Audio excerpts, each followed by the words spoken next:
In his final public statement, a self-styled martyr quotes verses from the Quran.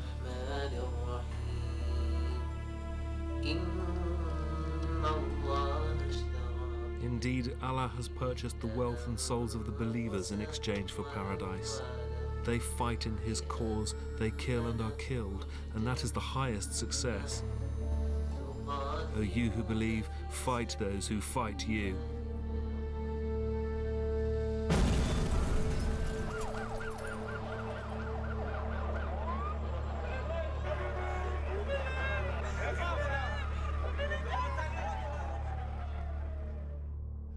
I don't see Quran connected to killing. I don't see Quran connected to taking up lives. Quran is about existence, about tolerance, about mercy. The main objective of the Sharia is forgiveness. Is to be forgiven, is not just to judge and to kill.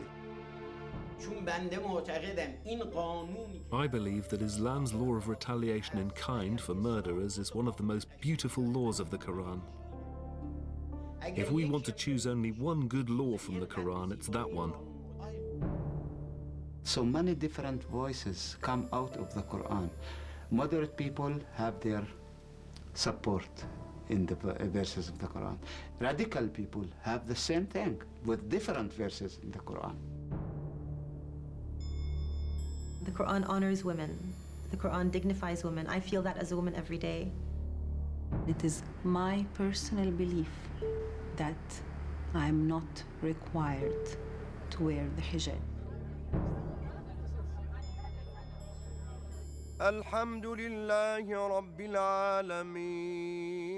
The Quran is being called the most ideologically influential text in the world, yet there are widely different interpretations. What does the Quran actually say? And how much do Muslims and non-Muslims alike really understand about the message and the history of the Quran? It's hard to imagine another time when this was such an urgent question.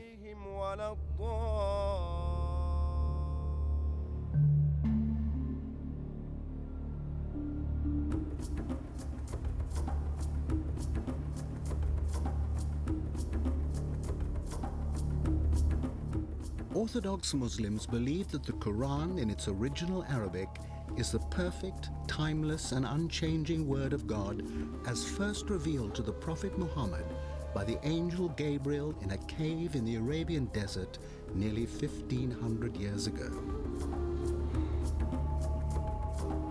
God's message, according to Muslim belief, was transmitted bit by bit over a 23-year period until the death of the Prophet in the year 632.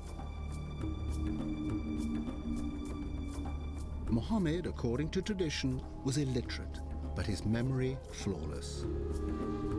After each encounter with the archangel, he would repeat God's message to relatives and close friends who wrote it down on skins, palm leaves, anything that came to hand. Some 20 years after his death, these scraps were brought together in the first complete and written version of the Quran.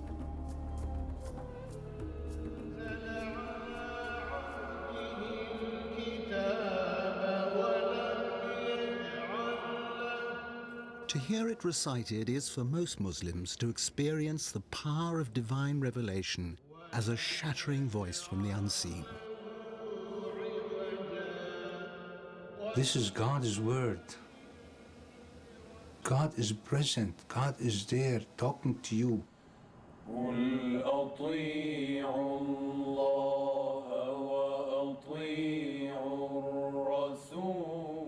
It feels that God is talking to me, to Lena, living in Cairo in 2007.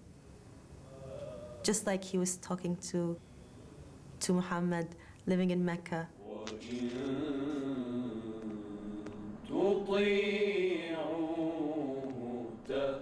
It's talking to me, not to my intellect. It's talking to my body, it's talking to my heart.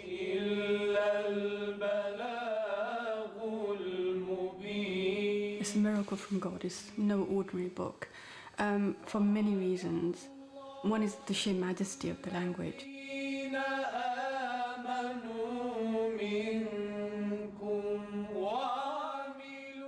It's a very beautiful linguistic form. Sometimes it makes me cry.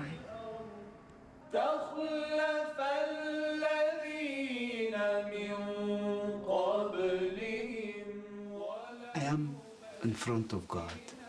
I am with Him. We are alone. He looks upon me. He can hear me. He speaks to me through the words of the Quran.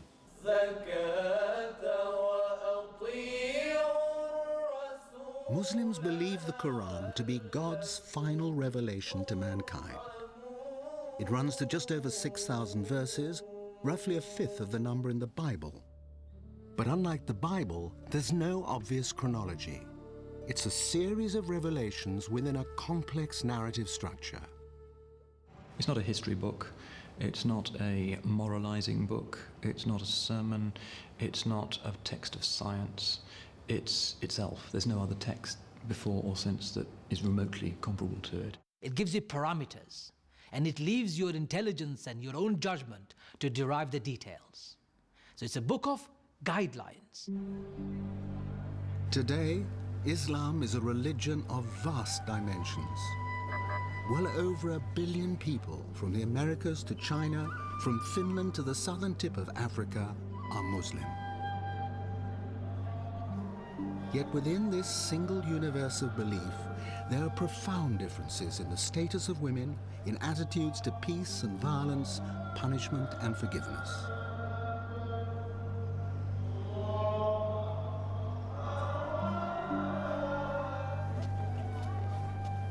Some Muslim regimes deny girls the right to an education and women the right to vote or drive.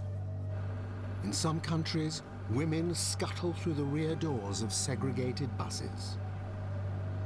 In other Muslim countries, women lead political parties and even become heads of state.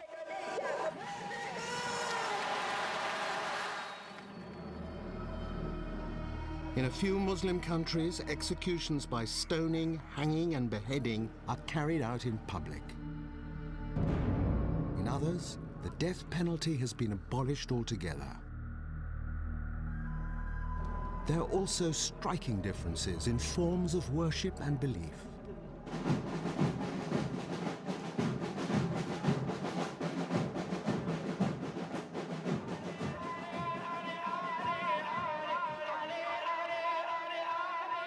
At this mosque in the Iranian city of Qom, young men invoke the name of Imam Ali, the martyred son-in-law of the Prophet, who, they believe, receives their prayers and intercedes with God on their behalf.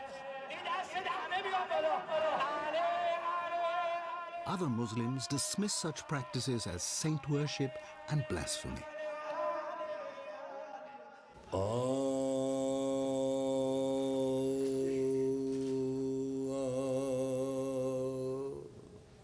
In this Turkish mosque, the same Imam Ali, martyred founder of the Shia community, looks down on devotees who spread a message of peace and harmony between all those, Christian, Muslim, and Jew, who share a belief in one God. Here, men and women worship side by side and express their devotion in song and sometimes even in dance. Other followers of the same Quran consider this form of worship and the pictorial representation of Ali sacrilege. In this mosque, on the other side of the same city, men only pray with men.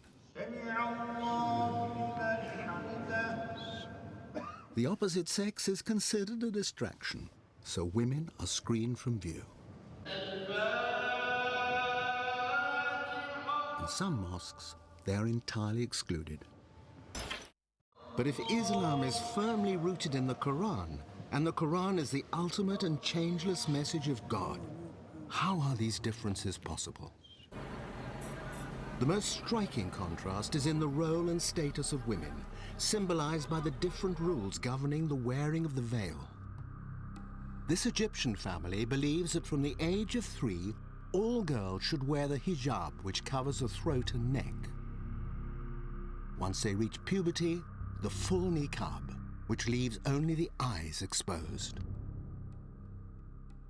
My husband encouraged me to conceal my body to please God and to please him as well, because he will be judged for my actions.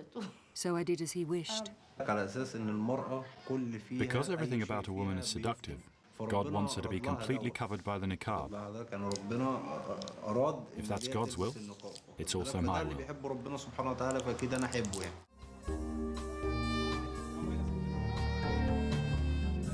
A Cairo nightclub just a few miles away. No veils required here.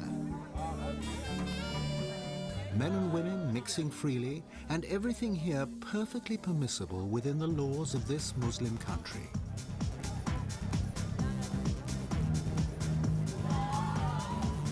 But even the women here would cover up before venturing into the streets outside.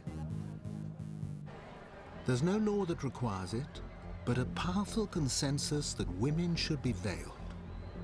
In other parts of the Muslim world, the veil is obligatory. The women here in Iran are uniformly dressed in chadors, which cover their hair and all their outer clothing, leaving only the face and hands exposed. Every Saudi Arabian woman is required by law to be fully covered, including hands and face. While in Muslim Turkey, wearing the veil at all is a contentious issue, and the ground rules are changing all the time. When I walk down the streets of Cairo unveiled, I do feel a certain pressure. I don't look like everyone else. It attracts attention, and some of it is negative. 3 decades ago, the hijab did not exist in Egypt. Up until 1974, I had not seen a single veiled woman. If you look at the Nasser funeral in September 1970, 7 million Egyptian men and women were on the streets of Cairo. You will not spot one veiled woman. Nasser's funeral was a turning point. For 16 years, this charismatic Egyptian leader bestrode the world stage, inspiring Arabs everywhere with his vision of a united, secular Arab superstate. But the hope he had inspired in so many Arab hearts was dashed by economic failure and crushing defeat at the hands of the Israelis in 1967. In a sense, the millions who wept at his funeral were not only mourning the passing of a once great leader, but the death of a dream, a secular dream.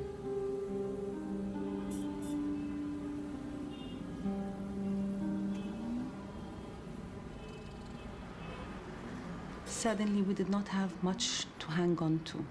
We had to find something else. And many young people who were born in the 70s were the first to run for the religious identity.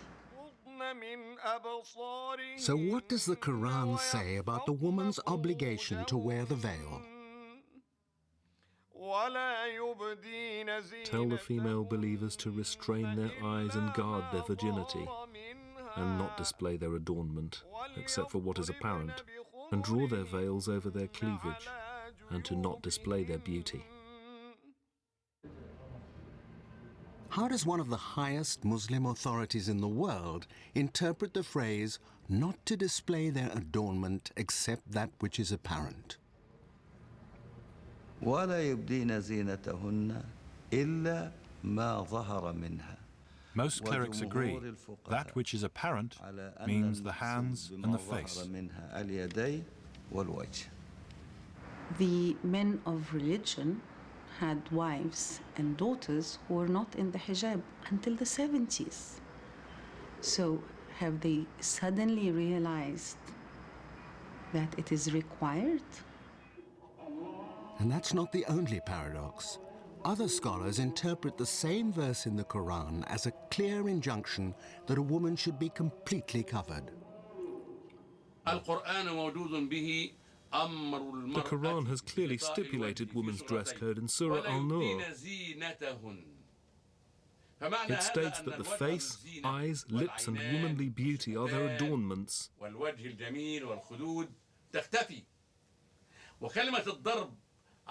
If the veil is worn, it must cover the face and hide the beauty. Their face should not be covered. It is not an Islamic duty. It is not a Quranic injunction. It predates Islam and predates Prophet Muhammad's own life. It was a normal Bedouin custom of the society. So in a nutshell, Muslim women are to cover whole of their body except their face and their hands. I have read the Quran many times. I have read the Hadith. I have read interpretations of the Quran, and it is my personal belief that I am not required to wear the hijab. And 15 years ago, I could have engaged in a discussion with men of religion over that. Today, it is almost impossible to engage in a discussion of that detail. If you say that, it is blasphemous.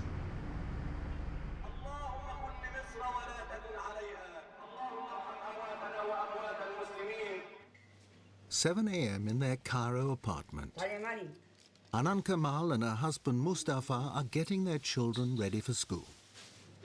In one sense, this is everyday reality. In another, it is not. The presence of a film crew forces Hanan to wear the niqab, as she now believes she must in front of any male outside her immediate family. Until her engagement to Mustafa, who works as a chauffeur, Hanan was a practicing lawyer.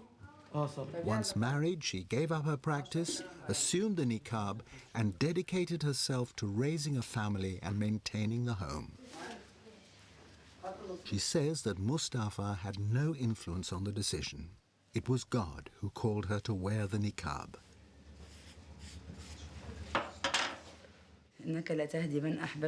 Humans don't control what happens to them. It is God who directs us. Has Allah rewarded you for your devotion? Yes, definitely, thanks be to God. I was quite nervous about taking this step. I felt the niqab would be a restriction on me. I was really taking this step with fear. I felt I might relapse at any time. But with God's help, it was probably the time I felt most relaxed and comfortable in my home, with my husband and children. Once I put on the niqab, I came closer to God. You gave up a good career to be a homemaker and wear the niqab. Wasn't that a huge financial sacrifice as well as a personal sacrifice? Anyone who gives to God is fully compensated. I didn't feel any loss at all.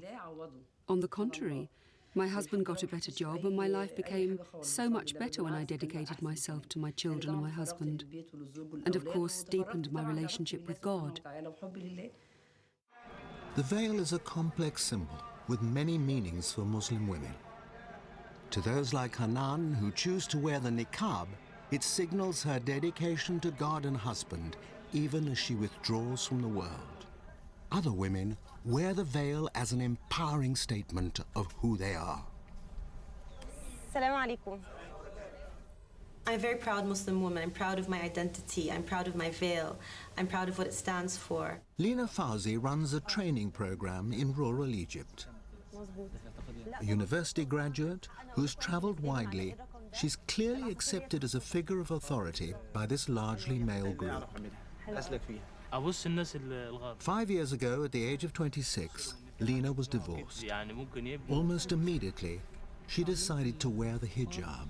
I remember the first time I went out wearing the veil, and I remember feeling this is how God wants to honor a woman. This is the respect a woman demands by wearing the veil. And I felt very dignified and very honored by it. Since her divorce, Lina has gone back to live with her parents. Her closest friends are young women like herself, university graduates, privileged, widely traveled, and sharing her beliefs and practices. That's a very Egyptian-specific. To many in her parents' generation, this whole trend is baffling. Lena did it just one Friday morning like that. I was amazed. Just one Friday morning. Saturday, actually. Saturday, was it? Yeah. And she just put on the hijab, came out of her room, and she said, okay, here I am, I'm muhajjaba. To be honest with you, I wasn't very happy. I wasn't very happy at all. Because I don't think that the hair of a woman is something that she has to hide. This is what I believe. Because I feel my hair is like my flesh. One verse in the Quran says that Muslim women should hide, should not show their natural beauty, natural adornment, except that which appears from it. And there's a whole controversy around that. What appears from it? Is it the face? Is it the hands? Is it the eyes? Is it the hair? And lots of people have said different things about that. It is not a verse in the Quran. I feel maybe many, Al-Azhar maybe will be mad at me if I say so, but God could have said, cover your hair. It wasn't mentioned. It was mentioned for the wives of the Prophet.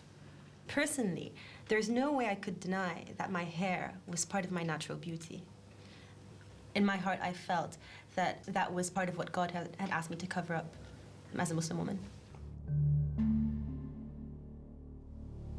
Do you feel, are you treated like a second-class citizen in a country like this? Well, the short answer is no. I question a lot of things, but I feel very, very comfortable accepting that if there's something that I feel is not right with the Quran, then the problem is with my understanding, not with the Quran.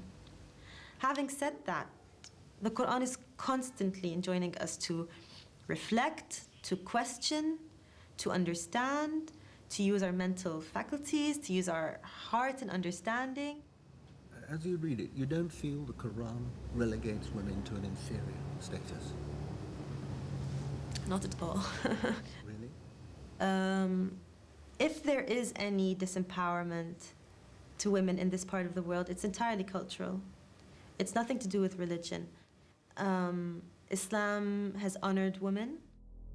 Men and women are entirely equal in Islam. But is that really the message of the Quran? There are a number of verses that seem to define the status of women.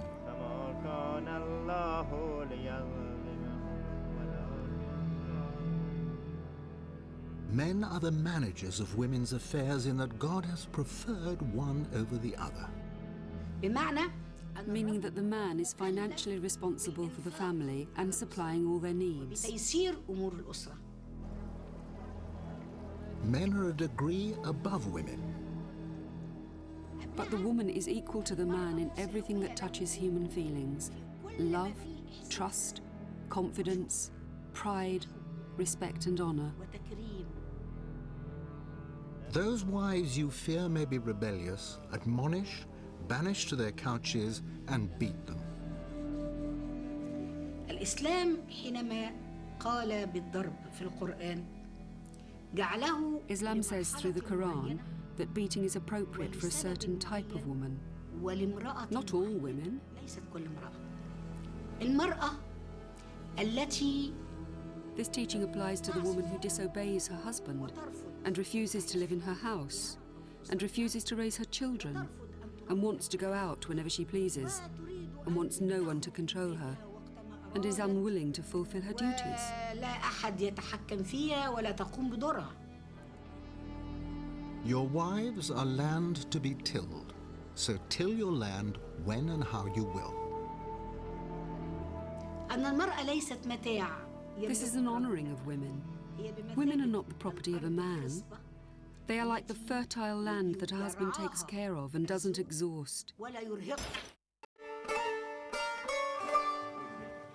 Some would argue that it's not an easy task reconciling verses from the Quran with modern notions of equality and human rights.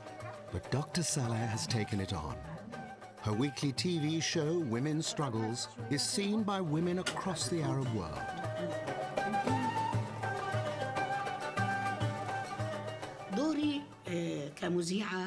My duty as a broadcaster and an academic is to show the true face of Islam and the correct interpretation of the Quran and the traditions of the Prophet. The issue of the veil, polygamy, divorce, the beating of women, the non-participation of women in political life, depriving the woman of her financial property and private property, forcing women into marriage, in some countries to marry someone she doesn't love because he's from the same tribe.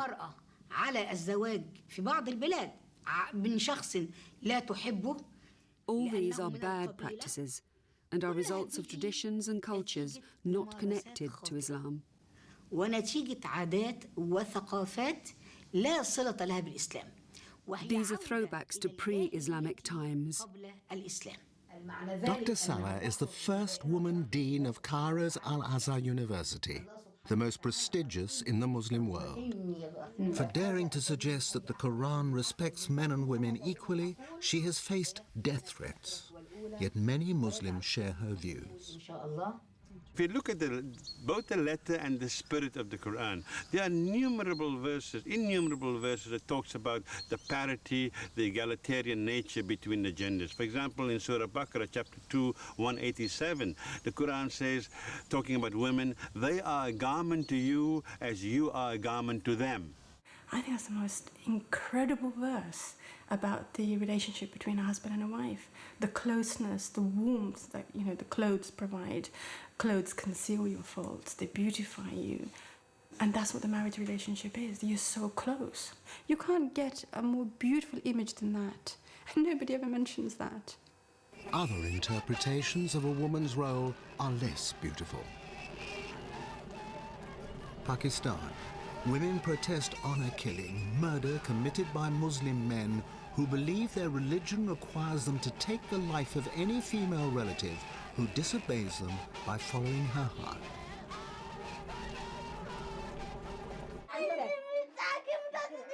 Little girls subjected to circumcision.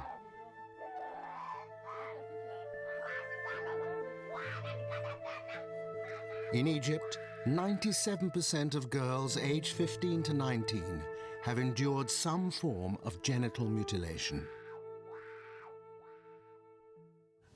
Circumcision has existed from the time of the Prophet of God and has been organized by the Prophet himself.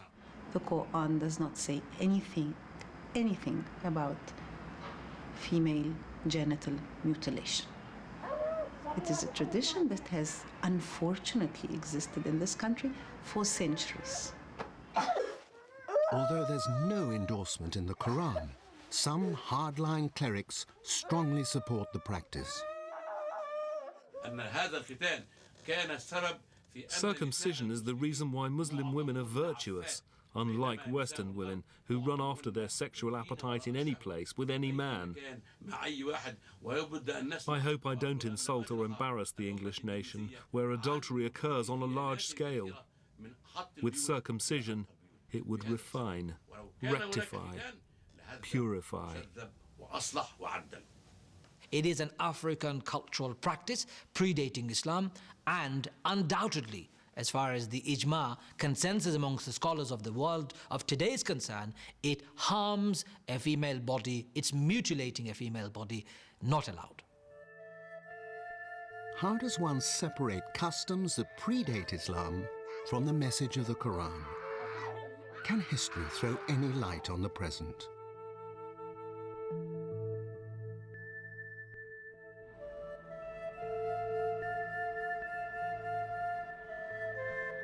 From the beginning, Islam was firmly rooted in the Judeo-Christian tradition. Jesus is revered in the Quran. This Christian Orthodox convent of Saidinaya was founded in Syria 23 years before the birth of the Prophet Muhammad and has been respected and protected in the heart of the Muslim world for centuries. The convent is dedicated to Mary, the mother of Jesus. Saidinaya means Our Lady in Aramaic, the language of the whole Middle East at the time of Christ.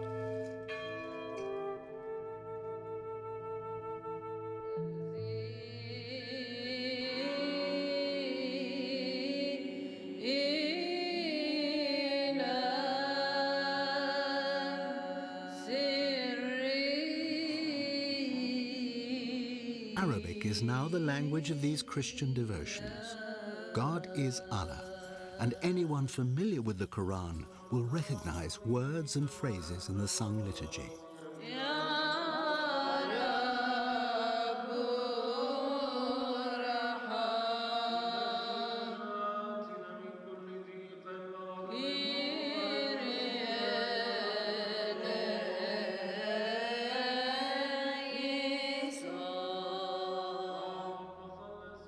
The nuns of Cyrenaica are guardians of a relic so sacred that no one is permitted to see it. Locked away behind a series of silver doors is an icon of Mary holding the infant Jesus. It is said they both sat for the portrait, which was painted by St. Luke. Whatever the truth, Christians and Muslims, like these women, come here to pray to the Madonna for miracles of healing.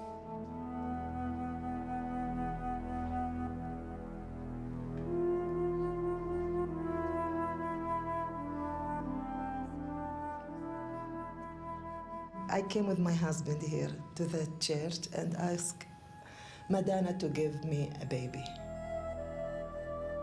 Mary in Islam and the Quran is regarded as the highest and the most chaste and virtuous woman ever. A woman who brought a miracle on the face of this earth, a birth of a baby, even though she was virgin. But of course, God does not need to be the father of the baby. That's the difference in the Islamic narrative. An entire chapter of the Quran is named after Mary. Abraham, Moses, David, and the prophets of the Torah are also revered, as is Jesus. Though not considered the Son of God, he is mentioned more times by name in the Quran than Muhammad himself. Jesus is a very revered figure. He is also considered a prophet who brought one of the holy scriptures that we also believe in. In Islam, it's known as Injil. It's now known as, of course, the New Testament. I believe in Moses and I believe in the Torah. Would that make me a Jew? If I believe in Jesus and the Bible, that make me Christian. And I believe in Muhammad and the Quran, that make me Muslim. Jesus and Moses and Muhammad, they are the same level of prophecy. They are ulil azm. You know, they are mentioned in the Quran as they are messengers from God. So who we are to say this is better than the others and this is right and this is wrong? Lakum dinukum waliya din. You have your religion, I have mine. God says. These are not my words. And there are many other verses in the same vein. Muslims, Jews, and Christians are described as the people of the book. Those who are Jews and Christians, their reward is with the Lord. There is no compulsion in religion. Other verses warn Muslims not to follow the errant views of Christians and Jews, nor to take them as their friends. Tolerance and intolerance apparently in equal measure. And so it is with messages of peace and violence. Whoever killeth a human being, it shall be as if he hath killed all mankind. And whosoever saveth the life of one, it shall be as if he'd saved all mankind. But then in the very next verse, the only reward of those who make war upon Allah and his messenger and strive after corruption in the land will be that they will be killed or crucified, or have their hands and feet on alternate sides cut off. Such will be their degradation in the world and in the hereafter. Theirs will be an awful doom. The Quran is like a big store, like a big supermarket. In this book, you are able to pick different answers. You are able to make peace according to the Quran. You are able to declare war according to the Quran. So many different voices come out of the Quran. Moderate people have their support in the verses of the Quran. Radical people have the same thing with different verses in the Quran. A Quran for peace, a Quran for war, vividly illustrated by Islamic history. First, there was conquest. After Muhammad's death in 632, Arab armies fanned out in all directions. To the north and east, they defeated the armies of Byzantium and Persia, claiming Syria, Palestine, Iran, and Iraq for Islam.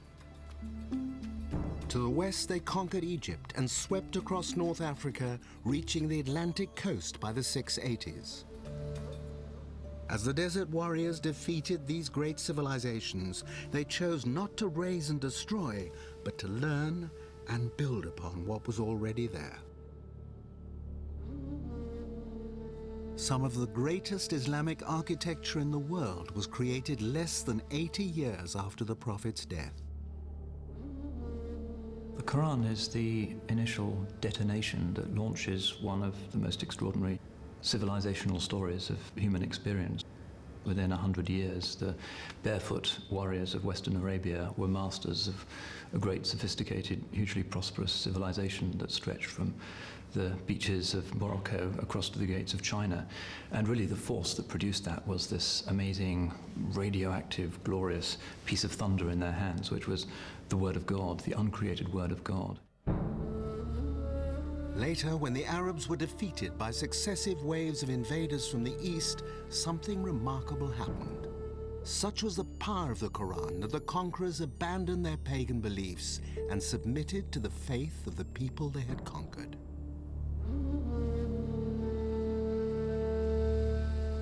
Fired by this glorious piece of thunder, each new age saw astounding developments in architecture, science, and philosophy, while Europe remained mired in its feudal dark ages. There's something which is very important in the Quran, which is asking the Muslim, go and just seek for knowledge, look for knowledge, try to understand. So go in the world and try to understand. The ideas of the ancient Greeks and Romans might never have reached us had it not been for Islamic scholars and scientists who rediscovered, developed, and enriched them. And that stimulus came from the Quran, which in verse after verse calls upon mankind to examine the heavens and the earth, to reflect on creation, to look and look again. As early as the 9th century, Muslim scientists calculated the circumference of the earth, and Muslim merchants established a sea route to China via the southern tip of Africa. Arabic numerals were developed from their Indian origins into the basis of a new arithmetic, and Islamic scholars made a huge contribution to the development of geometry, algebra, and trigonometry. Islamic medicine remains standard practice for 1,000 years.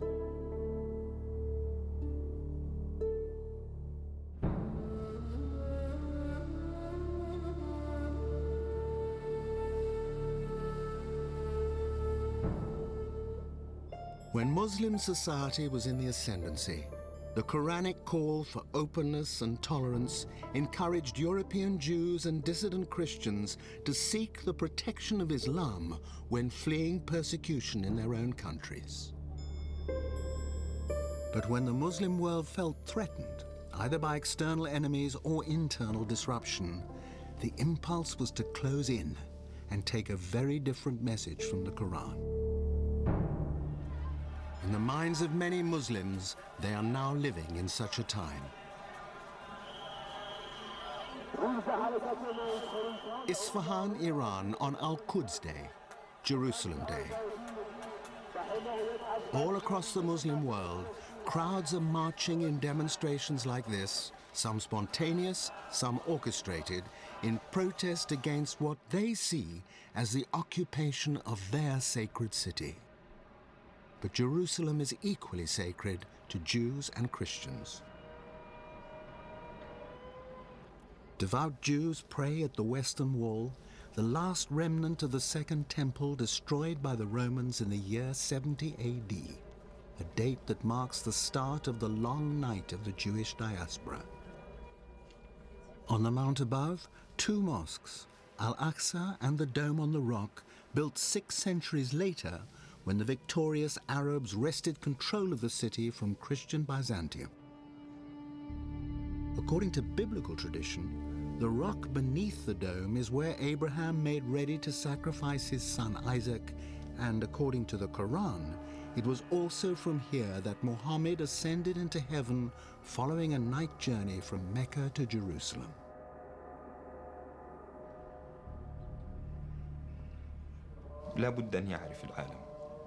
People must understand, Jerusalem is the 3rd city for us after Mecca and Al-Madinah. In the early days, the Prophet and his companions used to face Jerusalem when they prayed, until they received God's instruction through the Quran to face Mecca.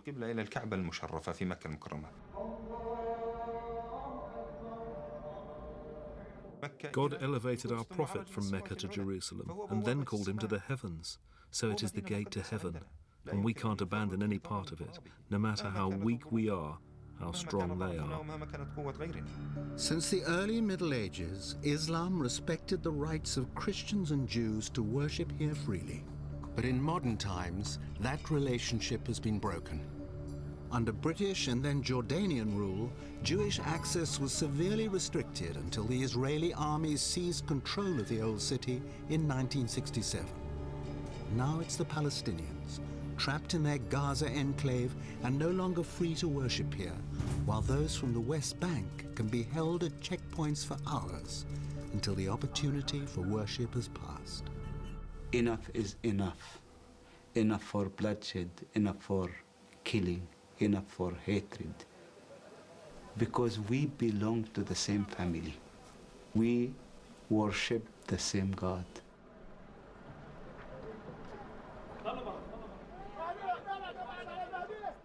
Even in Jerusalem here, and Hebron, and Shechem, Nablus, all these places are holy places for Muslims and non-Muslims, for Muslims and Jews.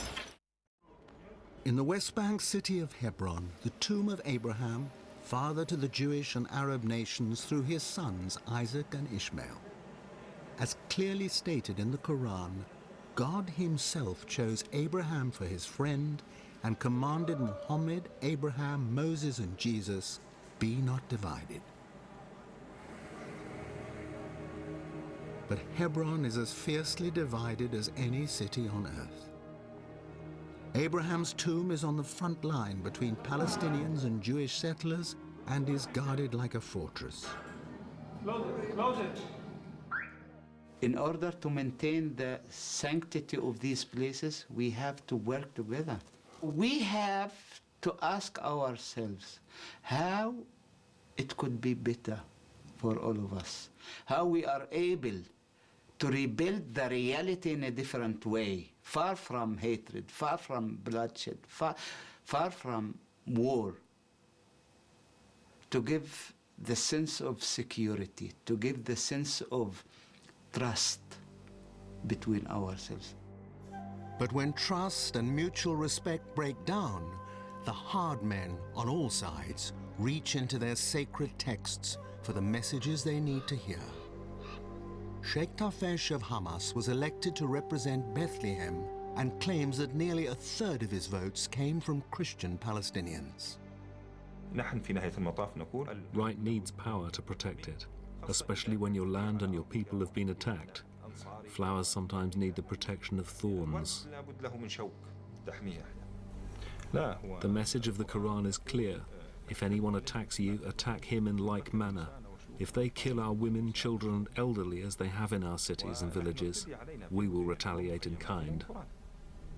Suicide is specifically forbidden in the Quran. That's true. God said, "Do not kill yourselves and do not bring misery upon yourself." So we are forbidden from attempting suicide. If we had the same weapons as the enemy, we would not resort to this method, but we don't, so it's our only option. There's the paradox in the Quran. On the one hand, the consistent message that life is sacred. In verse after verse, suicide is explicitly forbidden. Destroy not yourselves. And yet, the suicide bomber is also quoting from the Quran when he says that those who die fighting in God's cause achieve martyrdom and receive their reward in paradise. Is this fighting in God's cause? And this?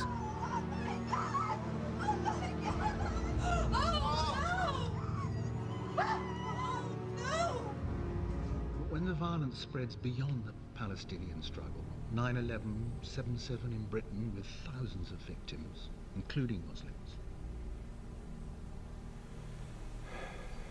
نفس القضية أخوان. The same issue. What does America plant in the world? It is guilty of great injustices against ordinary people. It attacks them.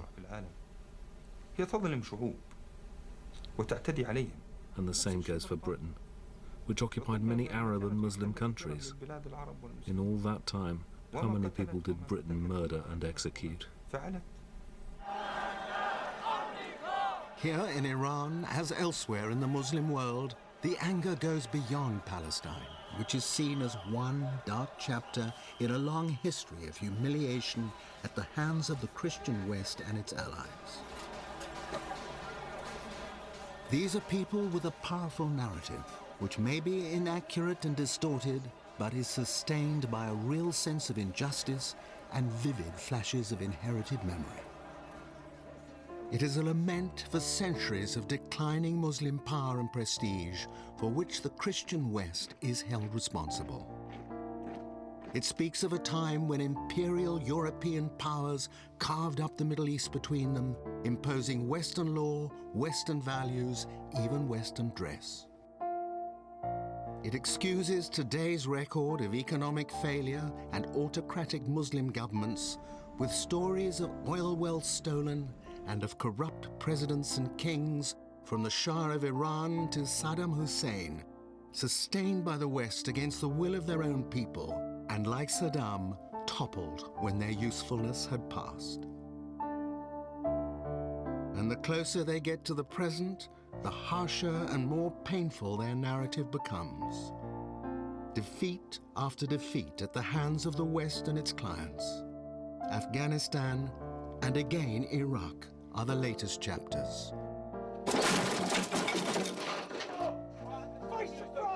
Not seen as any kind of liberation, but as occupation and humiliation.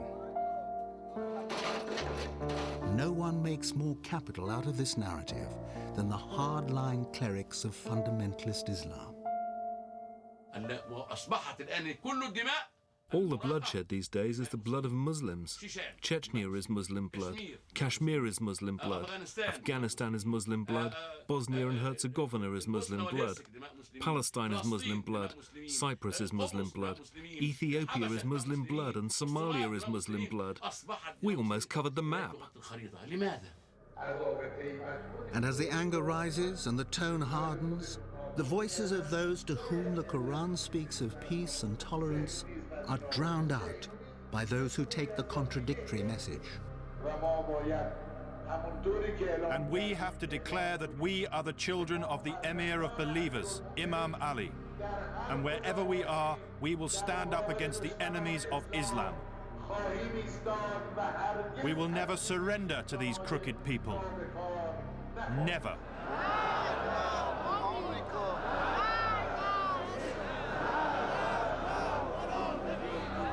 Oh God, cut off the wicked hands of America and Israel. Make America, Israel, and Britain weak. Yet amidst all this talk against the external enemy, one awkward fact stands out. There have been many periods when more Muslims were killed by fellow Muslims than died at the hands of Christians and Jews. Iraq, 2005. Muslim against Muslim. Since the death of the Prophet nearly 1,500 years ago, two main factions within Islam, the Sunni and the Shia, have been sharply divided over who should lead the faith.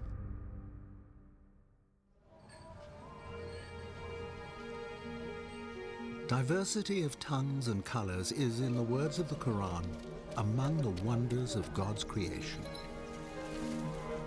Allah has no preference for any race, tribe, or nation above another, and is no respecter of human ideas of class and status. The best in His sight is the most honorable.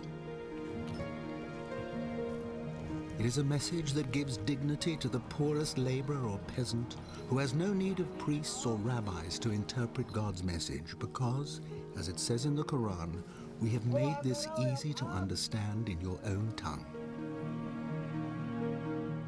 Any shed, field, or street corner is a suitable place to worship Him, and He is always close to you.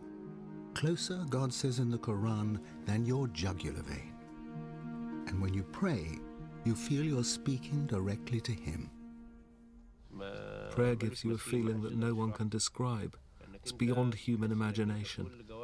You feel you're in God's hands, in the hands of someone you love. You're not praying because you have to, or because you're frightened of Him. You're praying because you feel such love for Him. Whether prayer is private or communal, the idea that everyone has a direct personal relationship with God is at the heart of the message of the Quran and Sunni Muslim belief. And the Sunnis are the majority, about 85% of the worldwide Muslim community. But the God they worship may not be described in human language, nor represented in any art form, for that would be idolatry. Yet sometimes the human heart yearns for a faith you can touch and feel, for drama, for music, for ceremony, for great stories of sacrifice, pain, martyrdom, and redemption. And for someone to pray to who has human form. Shia Islam answers these needs, and here in Iran, they're almost entirely Shia. In this holy city of Qom, a symbolic commemoration of the murder of Ali, son-in-law of the Prophet.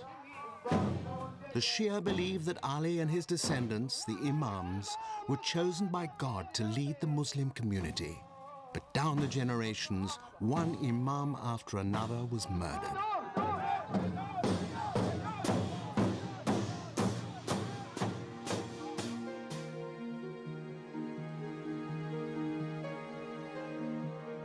The Iranian city of Mashhad, built around the magnificent shrine to Imam al-Reza, the 8th Imam, who was poisoned in the year 818.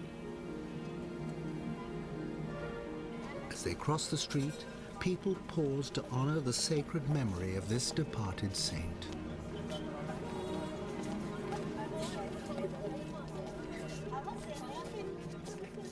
Shia pilgrims come to Mashhad from all over the world with gifts and donations and to pray to Imam al-Reza in the same way that Roman Catholics and Orthodox Christians pray to their saints for help, guidance, and miracles of healing.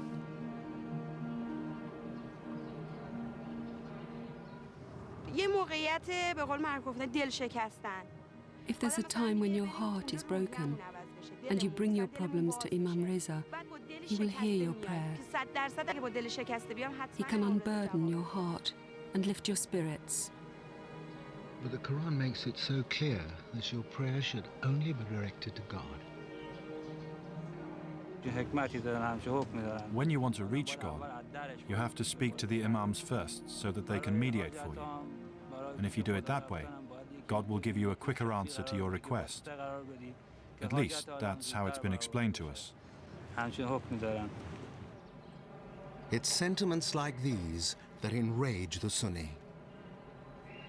When Muslims pray at the tombs of departed saints, they are compromising this strict tenet of Islam. The Quran says clearly it's a sin, because this Imam Reza, he was a great man, but he's dead. The dead cannot help you. Only God is ever living. I don't say that I go to Imam Reza so that he can solve my problems. I say that I have a request for God, but my position is not high enough to reach him.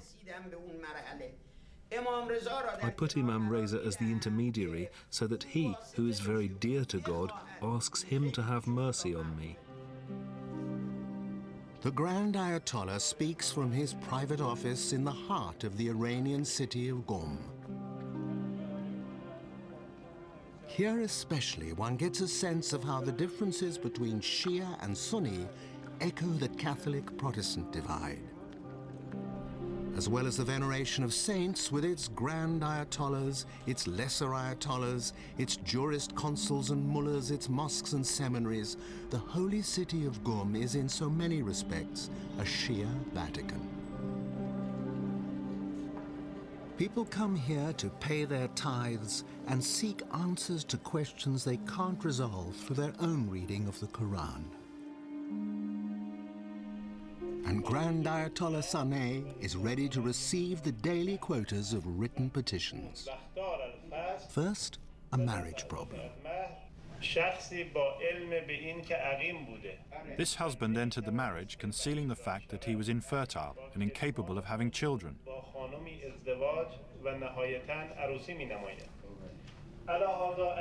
If his wife had known of his condition, the marriage would never have taken place. In view of this, can she annul the marriage and ask for a divorce? Yes, she can annul the marriage.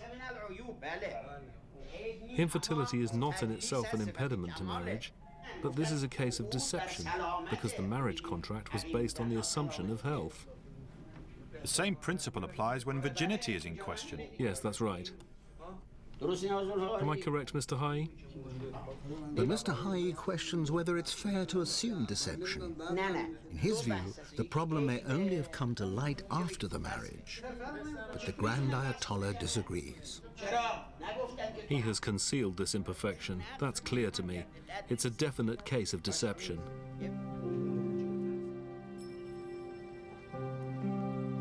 The Quran is totally against any kind of priesthood. In chapter 9, verse 31, it says quite categorically, talking about the Jews and the Christians, that one of their problems was that they'd taken their rabbis, their monks, their priests as lords besides God. We do not require intermediaries. There's no need for an intercessor. You and I have the absolute right to pray and to connect with the divine. Sunni and Shia, both claiming a divine right to lead the Muslim community, but they are fundamentally divided in their relationship with God and the Quran. The cause of 1,500 years of bloody conflict, where the minority Shia have been the underdogs.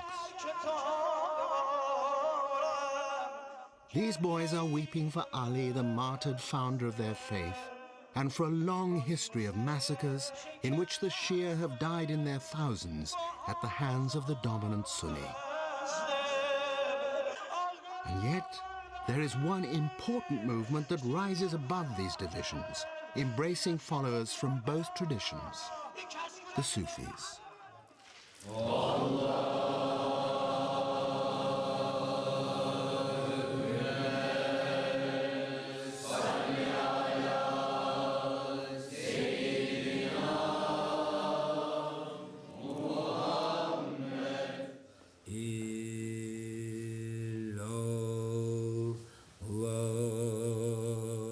Hundreds of millions of Muslims are Sufis who believe that the Quran speaks directly to their hearts.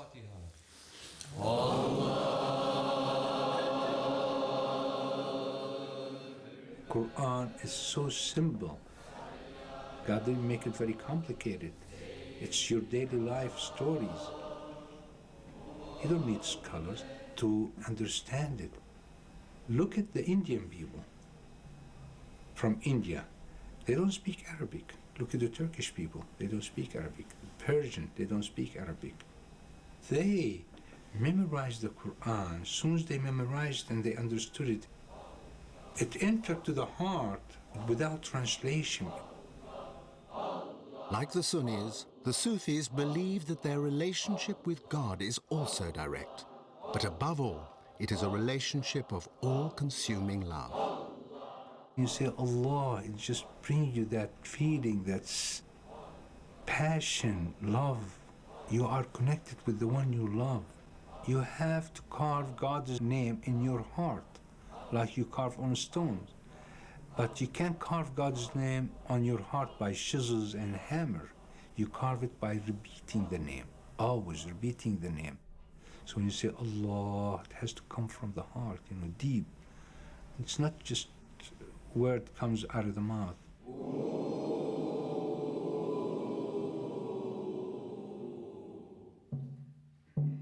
Among the Mevlevi Sufis here in Istanbul, that passion, that love for the divine, is expressed through music and dance.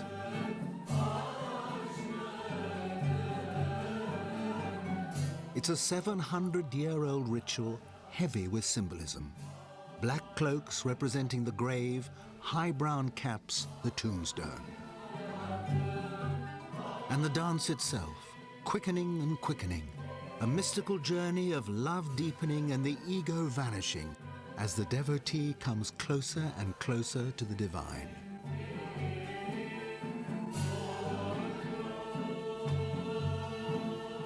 There are Sufis who believe that this dance is represented in the Quran by the swirling patterns worked into so many early versions of the text, and is directly connected to the central ritual of Islam, the mass circulation around the holy Kaaba in Mecca. But the people who control Mecca today would regard every religious practice of the Mevlevi Sufis, the music, the dance, the easy, informal mixing of men and women, as abominations. The men who walk with King Abdullah of Saudi Arabia are Sunni Muslims, but they've moved a long way from the Sunni ideal of a direct personal relationship with God. Saudi Arabia has its own clerical hierarchy, and the dominant religious message here is a form of Wahhabi Islam, which represents the views of only a small minority of Muslims. من وجدتموه يعمل عمل قوم لوط فاقتلوا الفاعل والمفعول رجلين يضربان بالسيف ثم يوضعان على نعش ويحرق النعش. الحقيقة أن الجهاد الذي وقع في الفلوجة يرفع الرأس وتضرب رقاب وتنسف جماجم. هذا خط النصر والشهادة والتضحية. By controlling the theological heart of Islam, as well being flushed with petrodollars, they've been able to impose their strict, rigid, narrow, sectarian, divisive interpretation of Islam on the whole Muslim community, international community. And this has been a tremendous tragedy for all of us. The Wahhabists of Saudi Arabia nurtured the Taliban and permitted the destruction of one of the most ancient sites in the world, the magnificent Buddha statues in Afghanistan.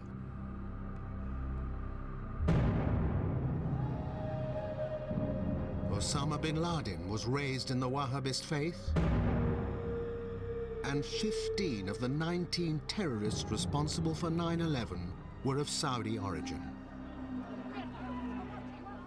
Over the past 20 years or so, it has been argued that over $100 billion has been expended by the Saudi government in propagating their version of Islam across the world. New mosques, madrasas, Muslim teachers, imams, school textbooks, literature have all been shaped by a Wahhabi agenda.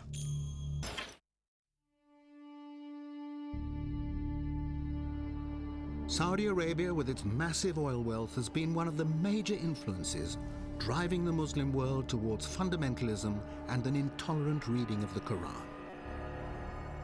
One of the great tragedies of the current Islamic political landscape is that the only two states that are concerned to use their resources to promote a particular vision of Islam internationally are the Iranians and the Saudis, neither of whom represent a kind of mainstream, classical, inclusive Islam of the kind that most Muslims know and are familiar with and love. Though the Iranian Shiites are on the opposite side of the religious divide, they have one thing in common with the Saudis: a priestly caste, contrary to the Quranic principle of a direct relationship with God. For many centuries, during the golden ages of Islam. No one had religion as a profession. Even the scholars of religion had other professions. Today, unfortunately, there are those who have adopted religion as a profession and are making money out of religion, and they have a huge vested interest in a huge following, in a large following, and will use every tool. They will use television, they will use all kinds of media, and monopolize religion. This is against the essence of Islam. One of the consequences of this transformation has been the introduction of public executions, floggings and hangings in Afghanistan and Iran, where the religious establishment has taken hold of political power. Iran now executes more people as a percentage of the population than any country on earth, even surpassing China. How can you justify so many executions? I believe that Islam's law of retaliation in kind for murderers is one of the most beautiful laws of the Quran. If we want to choose only one good law from the Quran, it's that one. But it's not just murderers who are killed in this country. Homosexuals are put to death. People are executed even for possessing alcohol. If the government decides that by killing them it can restore security, it's allowed to do so. I hope in the future this becomes law not only in the Islamic Republic of Iran, but in the entire world of Islam. But does the Quran really justify any of this? What does it say about crime and punishment? As for the thief, both male and female, cut off their hands. It is the reward of their own deeds, an exemplary punishment from Allah. Allah is mighty, wise. But whosoever repenteth after his wrongdoing and amendeth, Allah will relent toward him. Allah is forgiving, merciful. The Quran stipulates that sentence cannot be carried out if the offender sincerely repents. Yet this emphasis on mercy is frequently overlooked. The adulterer and the adulteress, scourge ye each one of them with 100 stripes. Let not pity for the twain withhold you from obedience to Allah.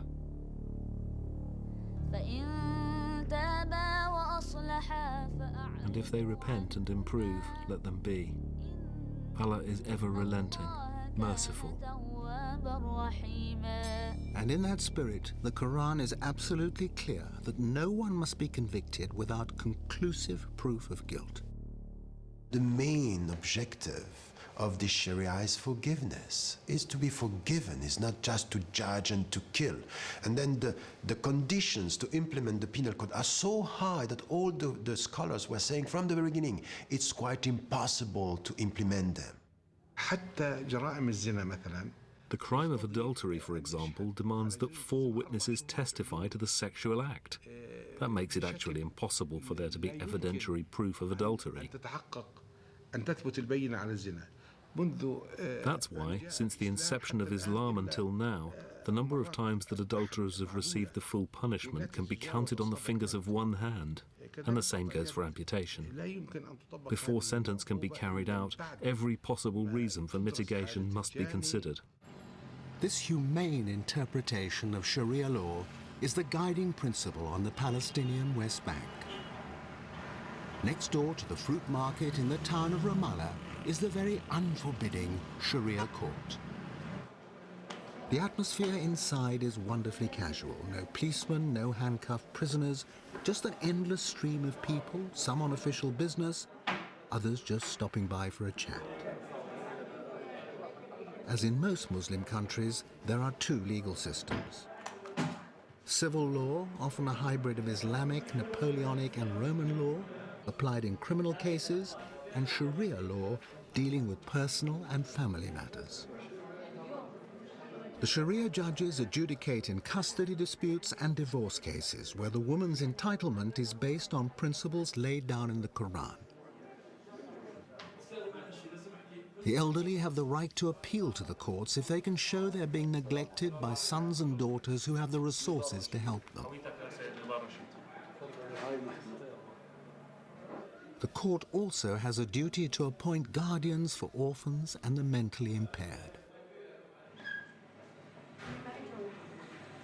Here, the judge poses a set of simple questions to test the mental competence of an elderly woman who has recently lost her son. Under Islamic law, the mother is entitled to a proportion of her son's estate if he predeceases her. But the judge decides that the old lady is not competent to handle her finances and appoints her daughter-in-law to act on her behalf.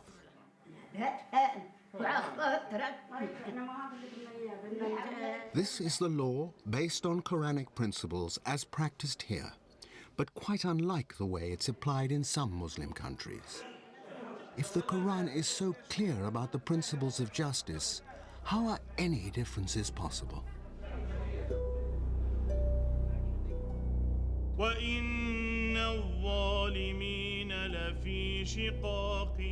The Quran is written in a form of classical Arabic, which is often difficult even for highly educated speakers of Arabic to understand.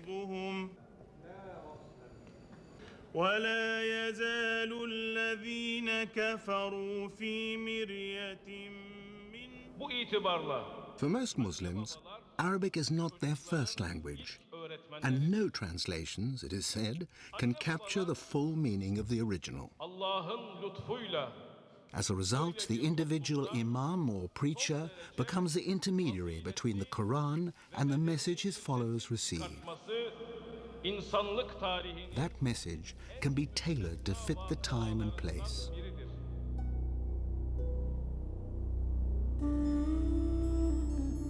And over the centuries, interpretations and additions have filled hundreds of thousands of volumes.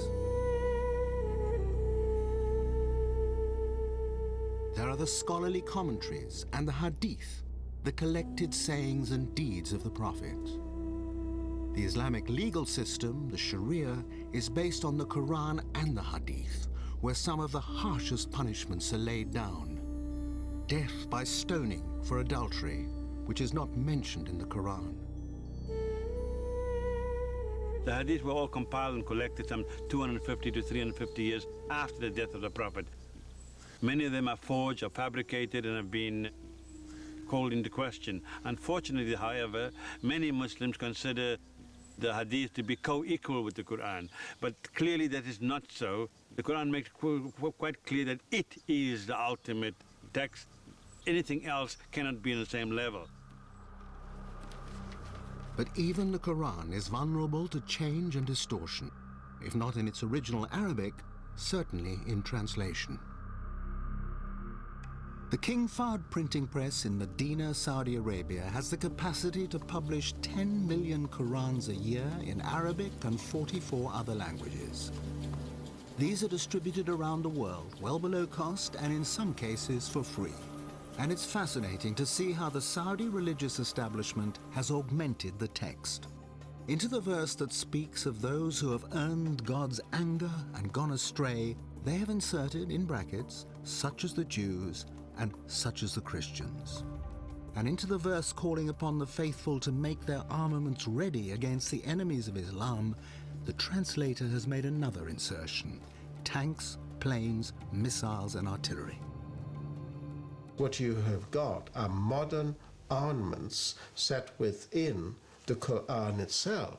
And interesting enough, in the introduction to this, and it is by a notable leader in Saudi, you have a justification for violent conflict, jihad, for suicide bombing, and it is stated clearly that the Quran is the perfect model for warfare.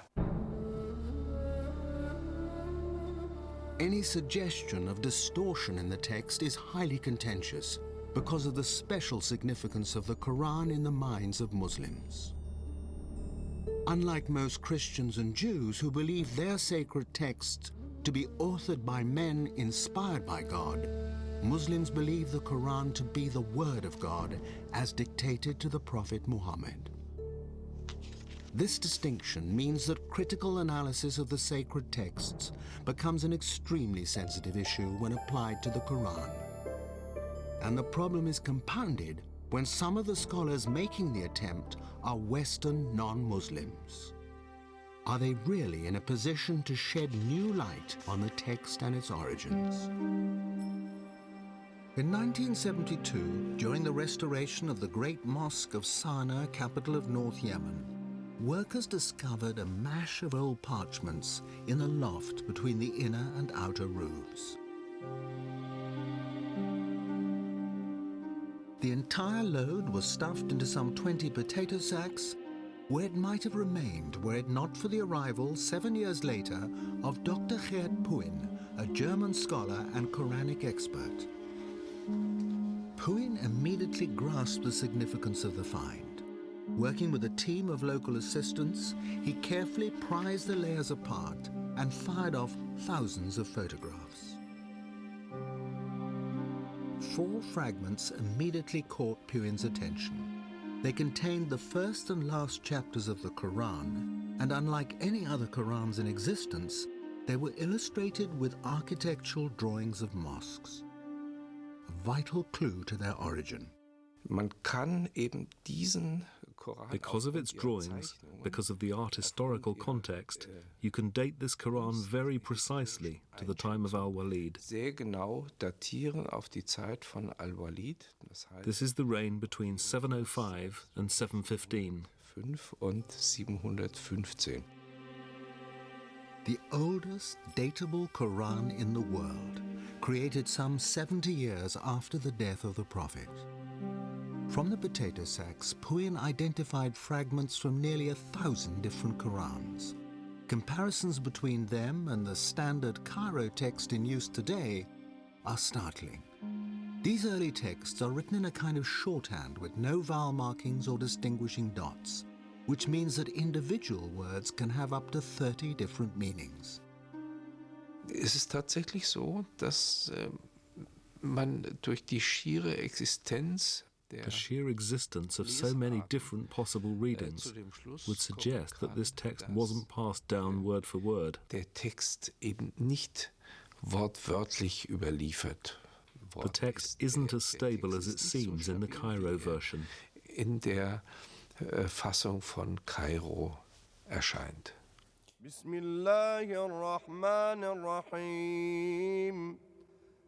Muslim scholars today argue that the integrity of every word of the text has been perfectly preserved through the oral tradition. But the written Quran shows variation. Forensic examination of the Sana'a fragments revealed earlier texts that had been washed off and overwritten.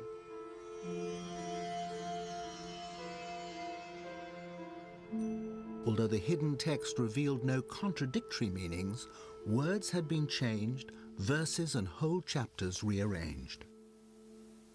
If his researches are correct, particularly on dating, it suggests, in fact, that the Quran was not a single product, a single entity that was fixed by 650, but actually developed much, much later, hence the overlaying of texts of written materials.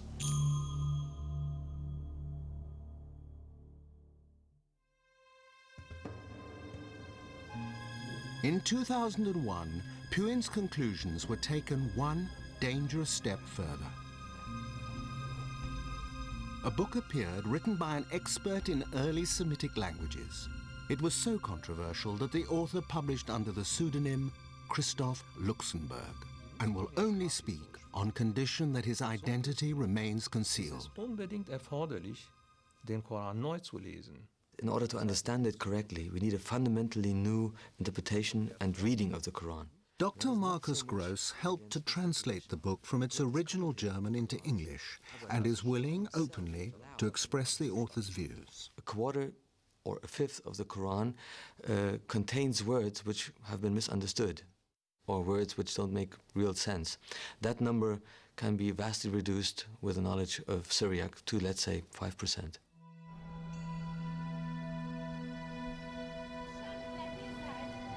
Syriac, or Syrio-Aramaic, had become one of the dominant languages of Christian liturgy by the 3rd century. Christ spoke Aramaic, and it can still be heard in remote Christian communities like this town of Malula in Syria.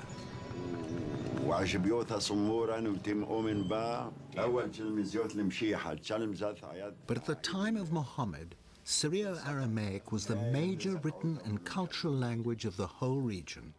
Written Arabic was in its infancy. There are pre-Islamic inscriptions in Arabic, very short texts, but the first real book written in Arabic is the Quran. But Luxemburg is saying the Quran is written in 2 languages. In many areas in the world, languages mix constantly, all the time. To make it understandable to a speaker of English, you have to go back about 1,000 years. Imagine the Anglo-Saxon peasant talking to his master, who was a Norman and spoke a mixed language of French and an Anglo-Saxon. And you could only understand that mixed language with a knowledge of both.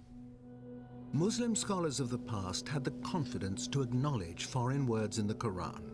In the 10th century, Al-Tabari, one of the most respected commentators, identified Hebrew, Latin, Greek, Persian, Abyssinian, and Syriac words. The difference, though, is that Luxemburg is claiming new meanings, and at a time when critical examination of the text is actively discouraged. How can one professor of linguistics challenge the collective judgment of over 1 billion people, and on what basis? What methods does he use? Ich bin natürlich bemüht, zunächst einmal I take into consideration the meaning of the root, of the corresponding root in Syriac, or a possible misreading. Misreading in this case means that the undotted text was dotted wrongly. Then there's also the possibility that a Syriac letter was, by mistake, written within an Arabic text. Using these methods, Luxemburg examined some of the most obscure passages of the Quran. After Mary has given birth to Jesus, in the Arabic Quran, the archangel says to her, "Be not sad, your Lord has placed a rivulet beneath you."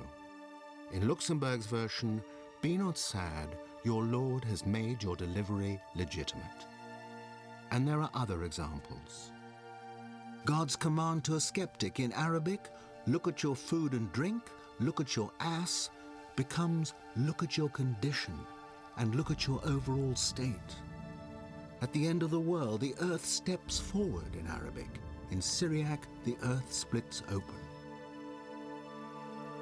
But do any of these changes affect the central precepts of Islam? It's certainly not key precepts like the existence of God or afterlife, which is challenged by my interpretation, but many everyday customs. One example is the veil. The Quranic verse adduced to prove their position talked about humur, which had to be beaten on the pockets. The sentence was a bit obscure. It's usually rendered that it means cover your head and your cleavage. And if you have a look at the chador, the veil in Iran, for example, that's exactly what is covered. But with my Syriac interpretation of the verse, my translation is, put your belt around your hips. And the belt was a sign of chastity, also especially used by monks. So that makes it much more meaningful. It's Luxemburg's references to paradise that caused the greatest offense. In the Iranian city of Isfahan, there's a 17th century palace built to represent the gates of heaven. The cool greens of the gardens beyond express the longings of a desert people and are beautifully described in the Quran, along with flowing fountains and the favors of huris, usually understood as wide-eyed virgins. One commentary, but not the Quran, even specifies numbers, 72 for each righteous man. But that doesn't sit well with 7 verses of the Quran that promise the righteous eternal contentment with their wives. Luxemburg believes he has resolved his contradiction. There is one passage in the Quran dealing with the Houris, in which it says, وَزَوَجْنَاهُمْ بِحُورَ عِينٍ. We have paired them with dark, wide-eyed maidens. That is the traditional understanding of this verse. If you put the dots on the undotted text a little bit differently, what comes out is, we will make you comfortable under white, crystal-clear grapes. For the suicide bomber, then, not the prospect of 72 virgins in paradise, but a modest bunch of grapes. German study, as far as I'm concerned, is very Christian-centric. It's influenced by the way Bible has been researched and put together. Bible and the Quran are not the same. It's the connection with Christian symbolism that is so controversial to some. This 5th century mural in an Egyptian monastery depicts the archangels receiving souls in paradise. Each archangel holds a grape in one hand and in the other cradles the departed souls, who are refreshed with bunches of grapes. The grape motif is repeated in the vestments of the priests of the Syrian Orthodox Church, all relating back to Christ's promise to his disciples at the Last Supper that he will not drink again of the fruit of the vine until he is reunited with them in his Father's kingdom. For us to acknowledge both a cultural, religious, and a theological heritage with Christianity over Judaism is not problematic at all. In fact, it's part of our body politic as Muslims that we must believe and accept those scriptures as being part of the whole corpus of divine revelation from the beginning of time. Although Luxemburg's work has been called into question by leading academics and has not been independently corroborated, he believes it opens a door, encouraging linguists, archaeologists, and historians to use modern tools to throw further light on the text and its context. For some Muslim scholars, that is in the Quranic spirit of free inquiry and no threat to those who are robust in their faith. This research by Luxemburg and his colleagues doesn't undermine any of the basic tenets, teachings, or principles of Islam. What it does, though, is to provide interesting questions. And we, as thinking Muslims, as people of the 21st century, that we should say, yes, let's look at what he's providing. And let's not just condemn, but let's also see if this research has a historical base, or is it a product of European Orientalism.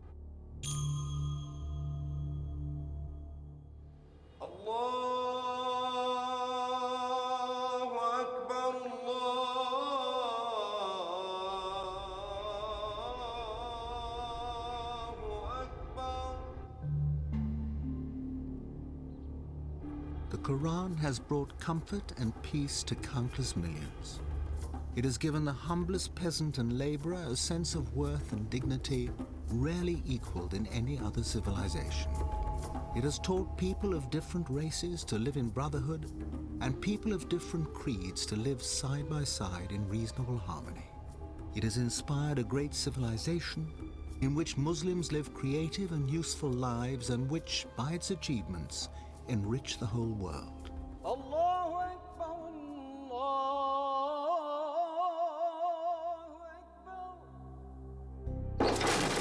But when Muslims feel marginalized and threatened, this dignity and courtesy can give way to an explosive mixture of rage and hatred, impelling spokesmen for a great spiritual and ethical religion to seek approval in the Quran for violent confrontation. And this at a time when more Muslims are probably reading and hearing the Quran than in all of previous history. Electronically sophisticated believers can even access the text in its original Arabic or in translation through the new generation of electronic Qurans. But modern technology has also given tremendous power and scope to those determined to impose their own interpretations on the Quran. We Muslims have been ordered to do brainwashing. Scores of satellite channels compete for the attention of Muslims across the world. Equality of women is a bunch of foolishness. The summit of Islam is jihad. الله أن يرد كيد الكائدين وأن يدمر اليهود ومن عاونهم من النصارى. Now, of course, the latest technology is the internet, which is a very important platform for the spread of sort of fundamentalist types of religion. It's depressing to see how profoundly a religion's temper can be shaped simply by purely technological developments, but that is one of the things that's happening at the moment. The internet has become the chosen forum of radicals and extremists. On this site, Mohammed Siddiq Khan posts his own obituary prior to the 7/7 London bombing, where he played the key role. We are at war and I'm a soldier. Now you too will taste the reality of this situation. The full effect of all this propaganda can only be guessed at. But certainly some men and women have changed the way they believe they should live their lives according to the Quran, and in a very short time. Turning a great city like Cairo into a place that would be unrecognizable to anyone returning here after an absence of only 30 years. Up until 1974, I had not seen a single veiled woman. If the veil is worn, it must cover the face and hide the beauty. But it's not just a question of interpretation. Sometimes there's a selective reading of the text, ignoring, for instance, the firm injunction to forgive any wrongdoer who sincerely repents.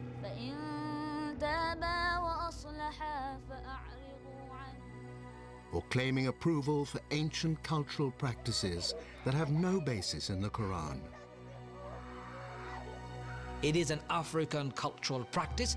It harms a female body. It's mutilating a female body. Not allowed. But there are verses, particularly those referring to women, which are controversial.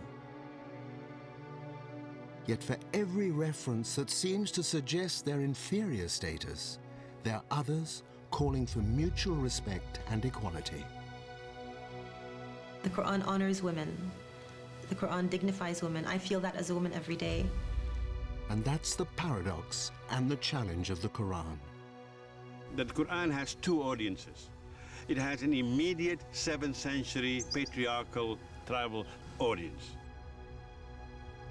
Then it has the ultimate audience, you and I of this generation, of this age, and whoever comes in the future. So it talks two languages for two sets of people. We have to make changes from time to time, not in the Quran itself, because it's static, but in the way we try to understand, in the way we try to interpret this book. The Quran is constantly enjoining us to reflect, to question, to understand, to use our mental faculties, to use our heart and understanding. The Quran is telling you, go and look and study and understand and try to change for the better. You are here as reformists. You have to reform yourself, your heart, and the world for the better. This is the way the Quran should be in your life, a companion, a light, and helping you to be creative. Over 1 billion people cherish the Quran as the authentic word of God, his final message. How Muslims interpret that message will affect the future of Islam and all mankind.